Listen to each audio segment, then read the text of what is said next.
Hello guys, അപ്പോൾ ഞാനൊന്ന് പറഞ്ഞില്ലായിരുന്നു ഒരു കല്യാണം ഉണ്ടെന്ന്. അന്നേരം ഈ കല്യാണത്തിന് ഞങ്ങൾ ഈ 5 പേര് ഇത്രയും ഒരു ഡ്രസ് കോഡാണ്.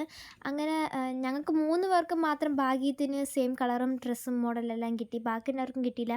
അങ്ങനെ അവരുള്ളതുകൊണ്ട് അഡ്ജസ്റ്റ് ചെയ്ത് അങ്ങനെ കല്യാണപ്പെണ്ണും ചെറുക്കനും കൂടി ഗിഫ്റ്റ് ഉള്ളതുകൊണ്ട് ഞങ്ങൾ റിയൽ ബസാറിലോട്ട് വന്നു. റിയൽ ബസാറിലൊരു ക്ലോക്ക്, ഇങ്ങനെ പിക്കൊക്കെ വെക്കുന്ന ക്ലോക്ക് എടുത്തത്. നീ ചെയ്തോ, ഞാൻ കട്ട് ചെയ്തെടുക്കാം. ഇതിവിടെ ചെയ്യുന്നേ, ഇവിടെ ആരെ നോക്കുക? ഇത് ദയ എൻ്റെ ഏറ്റവും അടുത്ത കൂട്ടുകാരിയാണ്. ഇവൾ ഞങ്ങളുടെ ക്ലാസ്സിൽ മിമിക്രി ആർട്ടിസ്റ്റാണെന്ന് വെച്ചാൽ അങ്ങനത്തെ ഞങ്ങളുടെ ക്ലാസ്സിൽ ടീച്ചേഴ്സിനൊക്കെ മിമിക്രി ചെയ്യാൻ പറ്റിയൊരു കുട്ടിയാണ് കേട്ടോ ഇത്. അങ്ങനെ ഞങ്ങൾ അവിടെ നിന്ന്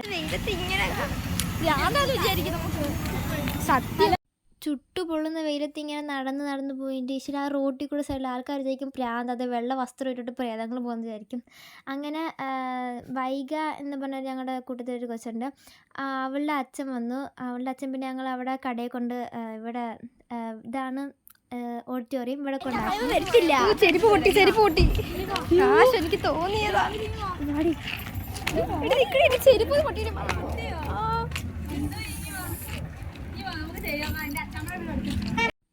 നടന്ന് അവസാനം എൻ്റെ ചെരുപ്പും പൊട്ടിപ്പോയി. എനിക്ക് അപ്പോഴേ തോന്നി ചെരുപ്പ് പൊട്ടും, അങ്ങനത്തെ രീതിയിൽ നടത്തിയായിരുന്നു. പിന്നെ അവസാനം ഞങ്ങൾ ചെരുപ്പൊക്കെ ഒട്ടിച്ച് അവിടെ കയറി. അവിടെ നമ്മുടെ മീറ്റ് ഇതുണ്ടായിരുന്നു, എൻ്റെ പേര് പറഞ്ഞത് കട്ട്ലേറ്റ്. അങ്ങനെ അത് ഞാൻ കഴിച്ചു. ഞങ്ങൾ ഒരുപാട് എടുത്ത് കഴിച്ചു. എനിക്ക് ഒരുപാട് ഇഷ്ടപ്പെട്ടു, നല്ല ടേസ്റ്റ്. അവിടെ ഇങ്ങനെ പലഹാരമൊക്കെ ഉള്ളപ്പോൾ ഞാൻ വിഷം തന്നപ്പോൾ ഞാൻ ഫുഡിൻ്റെ കാര്യത്തിൽ അങ്ങ് ആർത്തിയോടെ അങ്ങ് തിന്നു, എല്ലാം ആയി. അങ്ങനെ ജ്യൂസും എല്ലാം, പലതരത്തിലെ ജ്യൂസും എല്ലാം ഉണ്ടായിരുന്നു, ഐസ്ക്രീമും എല്ലാം ഉണ്ടായിരുന്നു. ഞാൻ കട്ട്ലേറ്റ് ഒന്നും കൂടെ വീണ്ടും പോയി എടുത്തു, എനിക്ക് വിശന്നുണ്ട്. അവിടെ ജ്യൂസും കൊണ്ട് കളിച്ചിട്ട് പെട്ടെന്ന് എൻ്റെ കയ്യിലോട്ട് തെറിച്ചാണ്. അങ്ങനെ ഞങ്ങൾ സ്റ്റെപ്പ് കയറി അങ്ങനെ ഒട്ടെടുത്തിട്ട് ഇതാ വരൻ്റെ അപ്പുറത്തേക്കുന്നത് കല്യാണപ്പെണ്ണിൻ്റെ അനിയനായിട്ടോ. അത് കല്യാണപ്പെണ്ണിന് 2 സഹോദരങ്ങളായിട്ടുള്ളത്.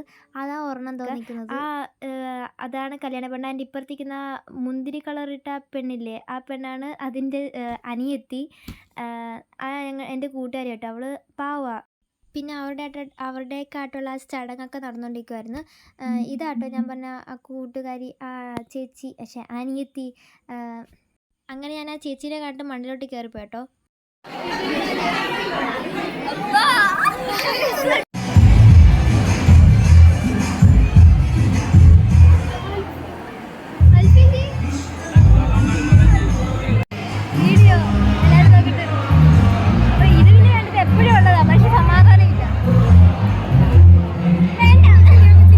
അത് ഞാൻ അവളെപ്പോഴും വഴക്കുകൊടുക്കുന്നത്, അതുകൊണ്ട് അങ്ങനെ വരനും വധുവും ഇതാണ്. പിന്നെ അവരുടെ ഫാമിലി കട്ടുള്ള ഫോട്ടോ, ഞങ്ങളുടെ ഫോട്ടോ എടുത്ത് ഞങ്ങൾ മറന്നുപോയി.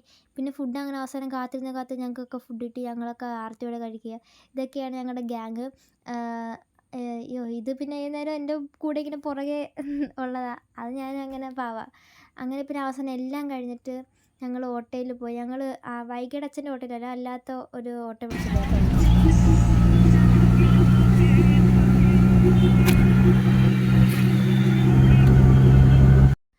അപ്പോൾ ഇനി ഇത്രയേ ഉള്ളൂ. Bye bye. നമുക്ക് അടുത്ത വീഡിയോ കാണാം. ടാറ്റാ.